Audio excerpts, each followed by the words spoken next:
സഹകരണ പെൻഷൻകാർക്ക് biometric mustering സംവിധാനം വരുന്നു. തട്ടിപ്പുകൾക്ക് തടയിടുക എന്ന ലക്ഷ്യത്തിനൊപ്പം പെൻഷൻകാരുടെ മസ്റ്ററിംഗ് എളുപ്പമാക്കുക എന്നതുകൂടിയാണ് പുതിയ സംവിധാനത്തിലൂടെ സഹകരണ വകുപ്പ് ലക്ഷ്യമിടുന്നത്. സർക്കാർ അനുമതി ലഭിച്ചതോടെ ജീവൻ രേഖ വഴി ബയോമെട്രിക് മസ്റ്ററിംഗിന് വകുപ്പ് തുടർ നടപടികൾ ആരംഭിച്ചു. പെൻഷൻകാരുടെ വിവരങ്ങൾ ശേഖരിക്കുന്നതിന് കണ്ണൂർ ജില്ലയിൽ ഈ മാസം 8 മുതൽ ക്യാമ്പുകൾ സംഘടിപ്പിക്കാനും തീരുമാനമായിട്ടുണ്ട്. സാമൂഹ്യക്ഷേമ പെൻഷൻ പട്ടികയിൽ അനധികൃതമായി കടന്നുകൂടി വർഷങ്ങളോളം പെൻഷൻ വാങ്ങിയ സർക്കാർ ഉദ്യോഗസ്ഥരുടെ വിവരങ്ങളടക്കം കഴിഞ്ഞ ദിവസം പുറത്തുവന്നിരുന്നു. ഇത്തരം തട്ടിപ്പുകൾ സഹകരണ പെൻഷനിലും സംഭവിക്കാൻ ഇടയുണ്ടെന്ന നിഗമനത്തിന്റെ അടിസ്ഥാനത്തിലാണ് പെൻഷൻകാരുടെ മസ്റ്ററിംഗ് കുറ്റമറ്റതാക്കാൻ സഹകരണ വകുപ്പ് ഒരുങ്ങുന്നത്.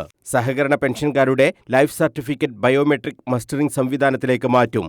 ജീവൻ രേഖ മുഖേനയാണ് പുതിയ സംവിധാനം ഒരുക്കുക. പെൻഷൻകാരുടെ മസ്റ്ററിംഗിന് ഇപ്പോൾ പ്രയാസം ഏറെയാണ്. ഇത് പരിഹരിക്കുന്നതിനൊപ്പം തട്ടിപ്പിന് തടയിടാൻ കഴിയുമെന്നതും പുതിയ സംവിധാനത്തിലൂടെ ലക്ഷ്യമിടുന്നു. പെൻഷൻകാരുടെ പൂർണ്ണ വിവരം സഹകരണ വകുപ്പ് ശേഖരിക്കും. ഇതിനായി അക്ഷയ കേന്ദ്രങ്ങളിൽ ബയോമെട്രിക് സംവിധാനം ഒരുക്കും. വിവരശേഖരണത്തിനായി എല്ലാ ജില്ലകളിലും പ്രധാന സ്ഥലങ്ങളിൽ ക്യാമ്പുകൾ സംഘടിപ്പിക്കും. കണ്ണൂർ ജില്ലയിലെ വിവരങ്ങൾ ശേഖരിക്കുന്നതിന് ജനുവരി 8-ന് തളിപ്പറമ്പ് സർവീസ് സഹകരണ ബാങ്ക് ഹാളിലും 9, 10 തീയതികളിൽ കണ്ണൂർ ടൗൺ സർവീസ് സഹകരണ ബാങ്ക് ഹാളിലും പെൻഷൻ ബോർഡ് സിറ്റിംഗ് നടത്തും. സഹകരണ സ്ഥാപനങ്ങളിൽ ജോലി ചെയ്തിരുന്നവരുടെ നിശ്ചിത പെർഫോമ പ്രകാരമുള്ള വിവരങ്ങൾ ബന്ധപ്പെട്ട സ്ഥാപന അധികാരികൾ ശേഖരിച്ച് ജില്ലകളിൽ പെൻഷൻ ബോർഡ് നടത്തുന്ന സിറ്റിംഗിൽ ഹാജരാക്കണമെന്ന് പെൻഷൻ ബോർഡ് സെക്രട്ടറി അറിയിച്ചു. News bureau, Kannur.